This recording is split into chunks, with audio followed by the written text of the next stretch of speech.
Hello, I'm Claire McCabe. And I'm Catherine Hubbard. An exercise coach from Boca Raton opened South Florida's first smart gym last week. A smart gym uses artificial intelligence and robotic machines to shorten a full body workout from about an hour to 20 minutes.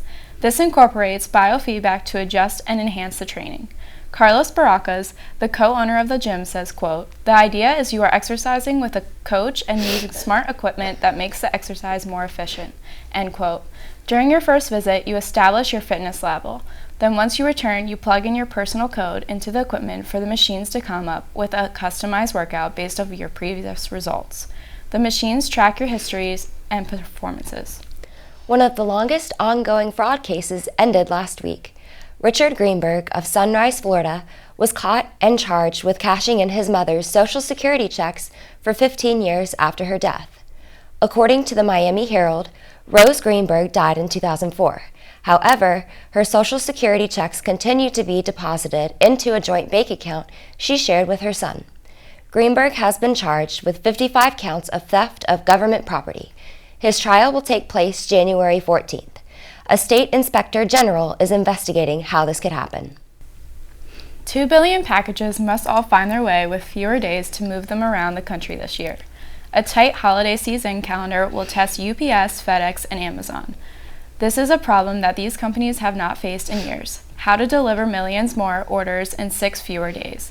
Thanksgiving, the fourth Thursday of November, fell the latest it possibly could this year, on November 28th, leaving just 23 days until Hanukkah and 26 days until Christmas for FedEx Corporation, United Parcel Service and Company, the U.S. Postal Service, and others to collectively deliver more than 2 billion packages.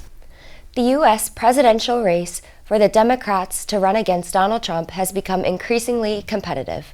On Monday, Montana Governor Steve Bullock ended his campaign for the 2020 presidential nomination.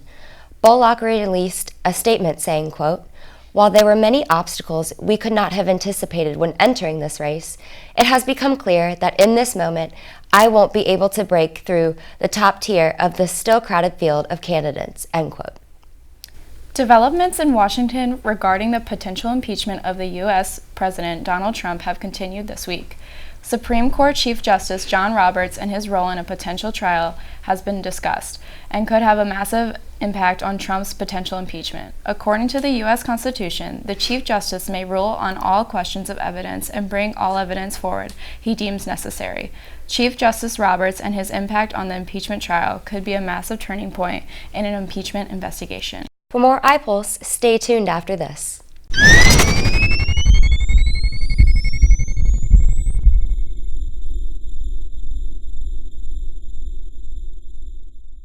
Welcome to iPulse. I am Maria Costa. And I'm Michelle Abinazar.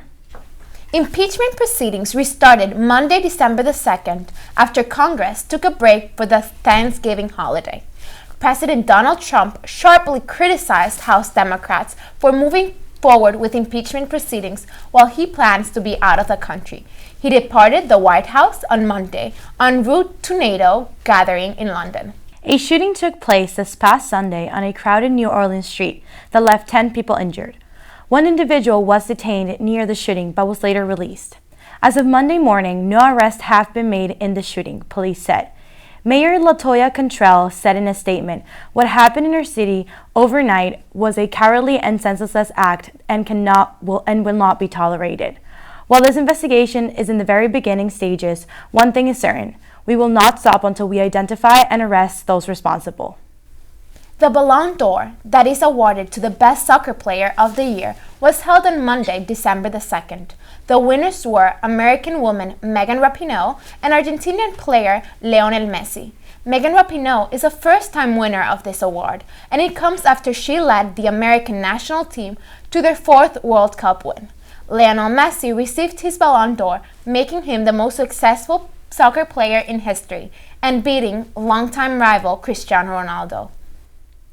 Common dating app Tinder is being exposed for allowing known sex offenders access to the app and other dating profiles. In 2017, Tinder matched up a pair in Massachusetts without disclosing that the innocent woman's match was a sex offender and led her to be raped on the first date.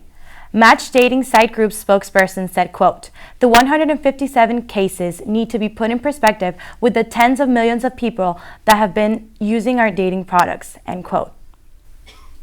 Christmas season is upon us, and that means giving back to the ones that need it the most. There is a toy drive happening this Sunday, December the 8th at Sugar Sand Park from 10 a.m. to 4 p.m. For more information, visit www.bocaratondrive.com. Now continuing with our series with the staff of Lynn, here is Veronica Shihovska with Courtney Banks, who is the senior supervisor for the Purple Coffee House and concession stands. Last year you worked in the old CAF. How do you like the new University Center and working there? I really like the old CAF, but it was time for a change for the new University Center when it was built.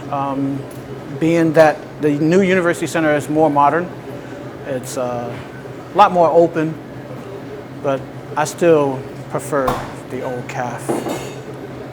Do you feel more connected to the students? In the new University Center, a little bit. I think I'm more connected here at this particular location than I am at the University Center. What do your job details entail? I am now the senior retail supervisor for the Purple Coffee House and for concessions. So I take care of all the sporting events, and I take care of the Purple Coffee House. What made you decide to come to Lynn? My former boss, Brian Bowser.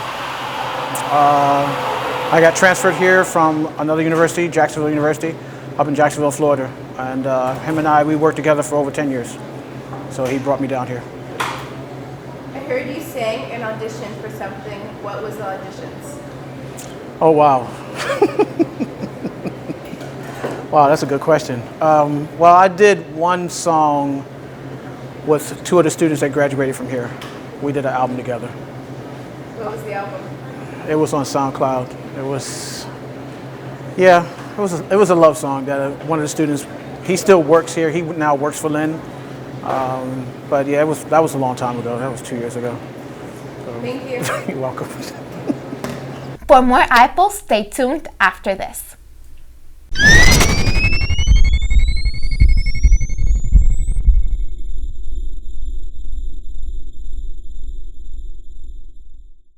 Hello, I'm Taryn Super. And I'm Mark Vormenker. On December 1st, a bicyclist died after being hit by a truck in Broward County, Florida. According to Broward Sheriff's Office, the crash between a bicyclist and a truck happened on 4900th block of North State Road 7 at around 2:40 p.m. Despite the fact that the ambulance came within 5 minutes, the bicyclist died before they could arrive and provide any help. At the moment, Traffic Homicide is investigating the incident. Parents who have children should look away, as a new data report shows that children who are born during 2019 and onwards have a smaller chance of living.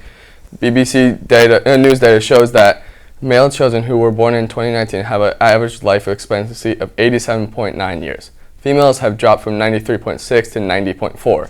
Looking past this year towards the future, children who are born in 2043 are projected a dramatic drop and have little to no chance of living past or to 100 years old.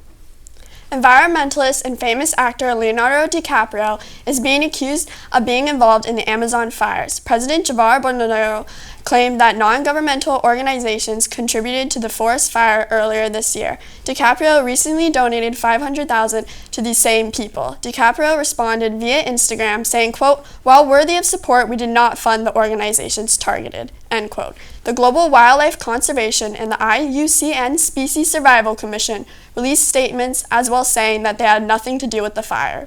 After getting backlash on Twitter, Amazon will no longer allow Auschwitz-themed Christmas items to be sold on their site.